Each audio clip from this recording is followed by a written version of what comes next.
पालकमंत्र्यांची फार मोठी चूक आहे मॅडम, माफी मागणार नाही, पण पालकमंत्र्यांची सुपत्रात घ्यावी. मला मीडियाशी घेणं नाही मॅडम, मला सस्पेंड केलं, मी वाळूच्या गाड्या उपसीन, मी माती काम करीन, पण बाबासाहेबांची ओळख पुसून येणार नाही. मला सस्पेंड करायचं करू शकता. मग बाबासाहेबांचं नाव आहे जो संविधानाला कारणीभूत आहे, त्याला तुम्ही संपवायला निघालाय.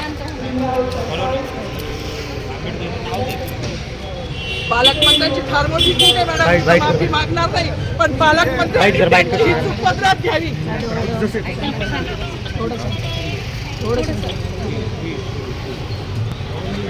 मला मीडियाशी घेणं नाही मॅडम, मला सस्पेंड केलं, मी वाळूच्या गाड्या उपसीन, मी माती काम करीन, पण बाबासाहेबांची ओळख पुसून येणार नाही. मला सस्पेंड करायचं करू शकता.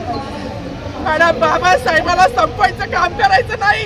26 जानेवारी 15 ऑगस्ट मध्ये मी नाही मानत, पण लोकशाही मॅडम, तुम्ही सुद्धा संविधानामुळे आहात, पालकमंत्री सुद्धा पालकमंत्री संविधानामुळे आहे. कोणताही जातीभेद नाही, सगळी समानता त्यांनी दिली आहे. बाबासाहेबांचं नाव आता तरी भाषणात येईल, मग तरी भाषणात येईल. ज्या लोक संविधानाला लोकशाहीला कारणीभूत नाही त्यांची नावं वारंवार घेतली गेली, मग जो संविधानाला कारणीभूत आहे तो प्रजासत्ताक दिनाचा जो मानकरी आहे त्याचं नाव भाषणात का नाही.